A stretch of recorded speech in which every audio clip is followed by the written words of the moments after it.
प्यारे बच्चों, आज जो वीडियो बनाने जा रही हूँ कुछ विशेष बच्चों की फरमाइश पर है।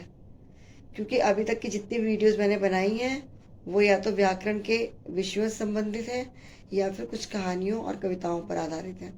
ठीक है, लेकिन जो ये वीडियो बनाने जा रही हूँ वो एक नाटक है, उसमें नाटक पे बना रही हूँ।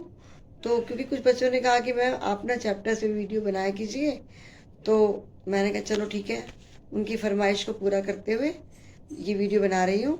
इसमें एक नाटक है और नाटक में जो कहानी बताई गई है वो नूरजहां और मुगल शासक जहांगीर से संबंधित है। जहांगीर एक बहुत ही न्यायप्रिय शासक थे। न्याय करते समय वो ये नहीं सोचते थे कि कौन अपना कौन पराया।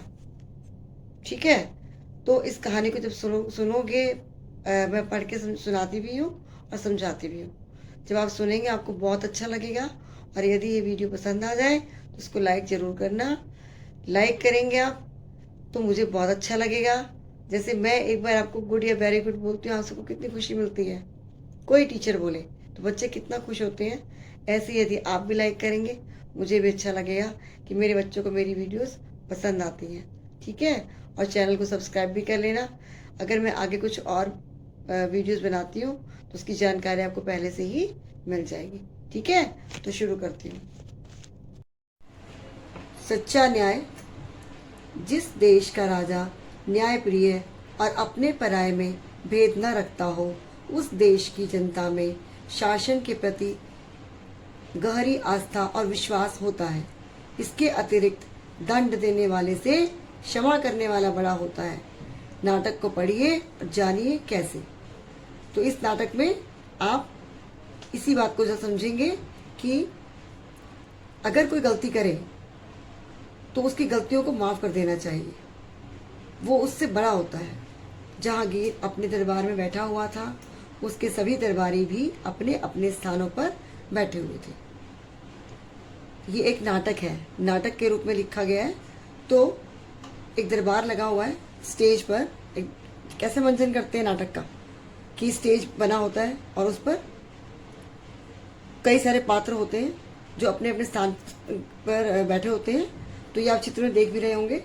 इसमें पहरेदार है, जहांगीर है, औरत, नूरजहां, ये सब पात्र हैं इस नाटक के।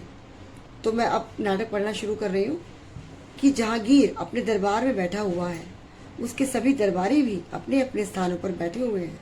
राज्य के काम काज पर विचार विमर्श किया जा रहा है। उसी समय पहरेदार अंदर प्रवेश करता है। पहरेदार क्या बोलता है? महाराज, बाहर द्वार पर एक फरियादी आया है। जहांगीर कहते हैं, कौन फरियादी? पहरेदार, महाराज एक औरत आई है। जहांगीर, ठीक है, अंदर ले आओ। पहरेदार उस औरत को लेकर दरबार में आता है। औरत रोते बिलखते हुए, दुहाई है महाराज, दुहाई है महाराज, आपके राज में मेरा सुहाग लुट गया। मेरे पति की गोली मारकर हत्या कर दी गई। मुझे न्याय दीजिए महाराज। ठीक है, तो इस पेज पे क्या समझ में आया आपको कि देखिए जहांगीर का जो मुगल शासक थे उनका दरबार लगा हुआ है। सब दरबारी अपने अपने स्थान में बैठे हुए हैं और राज्य के कार्यों के बारे में विचार विमर्श किया जा रहा है, बातचीत हो रही है।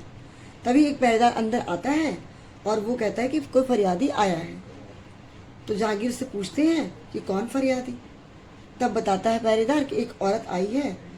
तो उसको अंदर बुलाते हैं। औरत जैसे ही अंदर प्रवेश करती है तो वो रोती हुई विलखती हुई आती है और परेशान सी होती दिखाई देती है, दुखी है और रोते रोते बोलती है कि भाई उसके पति को किसी ने मार दिया, गोली मार करके उसकी हत्या कर दी। ठीक है, अब अगले पेज को पढ़ूंगी। पेज में पढ़ क्यों रही हूँ?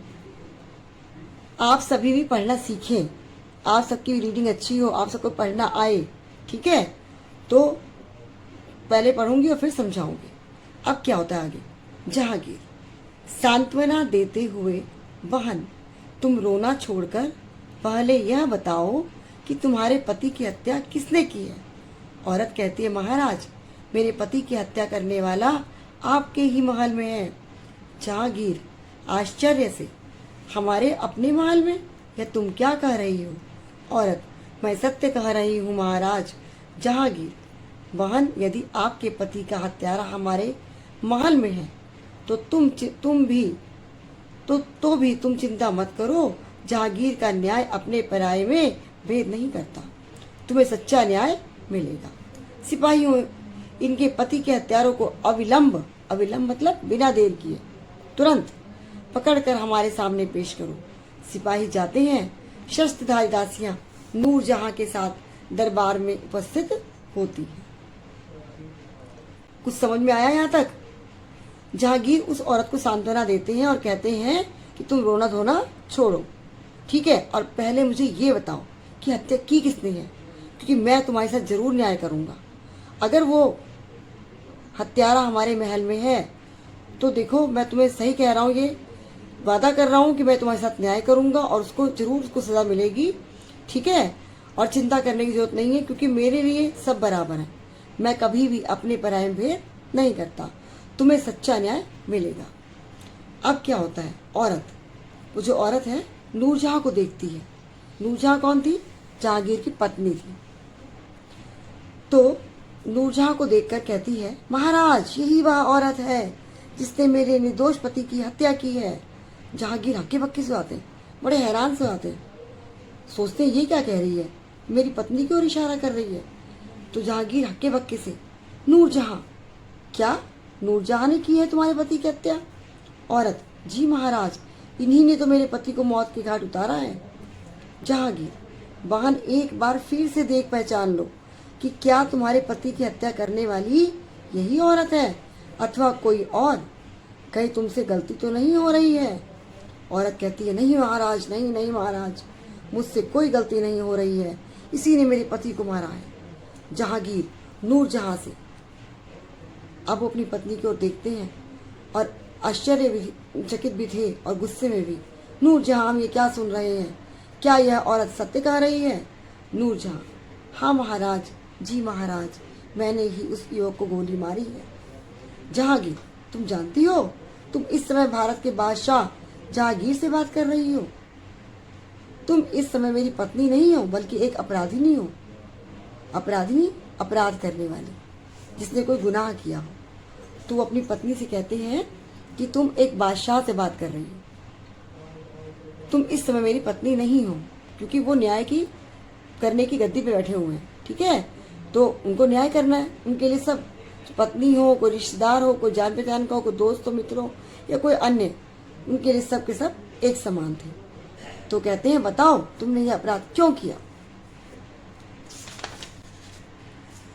नूरजहां कहती है, महाराज, वह युवक मुझे घूर घूर कर देख रहा था।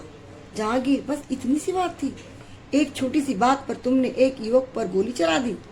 जरा बताओ तो कि तुम्हें कैसे पता चला कि वह तुम्हें घूर घूर कर देख रहा था? नूरजहां, मैं महल की खिड़की से बाहर देख रही थी। जहांगीर, इसका अर्थ यह है कि तुम भी उसे देख रही थी, अर्थात तुम भी अपराधी हुई, तुमने एक निर्दोष युवक की हत्या कर डाली।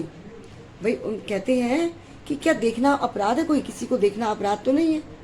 और अगर वो तुम्हें देख रहा है, नूरजहां से कहते हैं कि यदि वह देख रहा था तुमको, ये तुम्हें लगता है कि उसका अपराध था, उसका गुनाह था, उसकी गलती थी, तो फिर तुम्हें पता कैसे लगा? तुम भी तो उसको देख रही थी ना।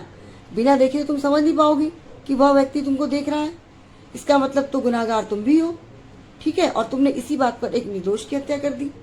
जहांगीर कुछ समय तक चुप रहकर कुछ सोचते हैं। जहांगीर क्या कहते हैं उससे, उस महिला से, बहन, तुम्हें न्याय मिलेगा, इसने तुमसे तुम्हारा सुहाग छीन लिया है, अब तुम इससे इसके सुहाग को छीन लो। देख रहे हैं इस चित्र में आप, वो नीचे से झुका करके उस औरत के आगे बैठ जाते हैं, घुटनों के बल बैठ गए, देखो। और उन्होंने एक बंदूक पकड़ा दी है उस औरत को और कहते हैं कि क्या कहते हैं, पढ़ते हैं आगे हम।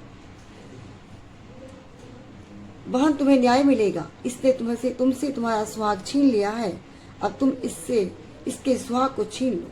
यह कहकर जहांगीर सिंहासन के नीचे उतर कर आते हैं।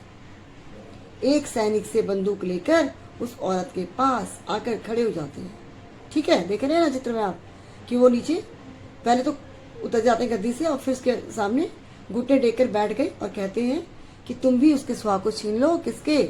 जिसने तुम्हारे सुहाग को छीना है, अर्थात नूरजहां ने तुम्हारे पति की हत्या की है, तो तुम उसके पति की हत्या कर दो, मतलब मुझे मार डालो। जहां उस औरत को बंदूक थमाते हुए, लो बहन बंदूक, इस बंदूक से तुम मुझ पर गोली चलाओ, मैं मर कर यह सिद्ध कर दूंगा कि बादशाह जहांगीर न्याय के मामले में अपने पराये को नहीं देखता।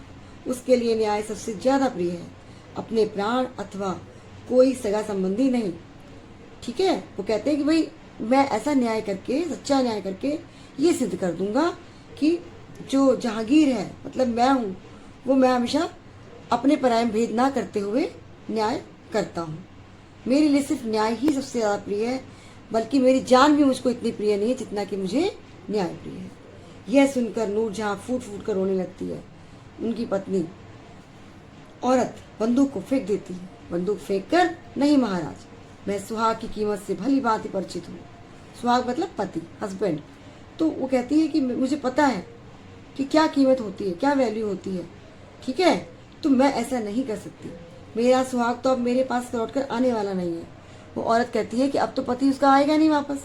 ठीक है, और अगर ऐसे न्याय प्रिय बादशाह को उसने मार दिया, तब तो पूरा देश की जनता ही अनाथ हो जाएगी। तो वो कहती है, क्या कहती है औरत, महिला कहती है, मैं आप जैसे न्याय प्रिय बादशाह को मारकर देश की जनता को अनाथ नहीं बना सकती। आप रहेंगे तो देश में न्याय और सुव्यवस्था बनी रहेगी। क्या लिखा है? सुव्यवस्था, अच्छी व्यवस्था बनी रहेगी। इसके अतिरिक्त मैं ये भी नहीं चाहती कि नूरजहां विधवा बने। आप मुझे क्षमा कीजिए। वो खुद तो दुखी थी, वो नूरजहां को भी दुखी परेशान करना नहीं चाहती थी। तो उन्होंने कहा कि, क्या कहा उस महिला ने, कि मैं आप जैसे बादशाह को खो नहीं सकती और पूरी प्रजा को ही अनाथ नहीं बना सकती हूँ। उसी समय नूरजहां रोते रोते उस औरत के चरणों में आकर गिर जाती है। नूरजहां क्या कहती है, बहन, तुमने मुझ पापिन पर उपकार करके बड़ी उदारता का परिचय दिया है। वो कहती है कि मैंने पाप किया तुम्हारे पति को मारकर, और तुम मुझ पर उपकार कर रही हो, भलाई कर रही हो, मेरी भलाई के बारे में सोच रही हो। तुमने ऐसा करके बहुत ही उदारता का, बहुत बड़े दिल का परिचय दिया है। तुम धन्य हो। मैं आजीवन तुम्हारे इस उपकार को विस्मृत नहीं कर पाऊंगी। विस्मृत मतलब भुला नहीं पाऊंगी, कभी नहीं भूल पाऊंगी। तुम जो ये उपकार, ये भलाई मेरे साथ कर रही हो ना, है ना, उसको मैं कभी नहीं भूल पाऊंगी। जहांगीर अपने प्रधानमंत्री से क्या कहते हैं, प्रधानमंत्री जी, यह औरत आज से मेरी बहन हुई। वो उस औरत को जिसका उन्होंने न्याय किया था, उस औरत को कहते हैं आज से मेरी बहन हुई। और इसके जीवन निर्वाह, पूरे जीवन पर्यंत जब तक वो जीवित रहेगी, उसके जीवन निर्वाह के लिए जो भी उसको आवश्यकता होगी, जिस चीज की जरूरत होगी, उस सब की पूरी व्यवस्था की जाए। जब तक हमारे शरीर में प्राण शेष रहे, अपनी इस बहन को मैं कोई कष्ट न होने दूंगा।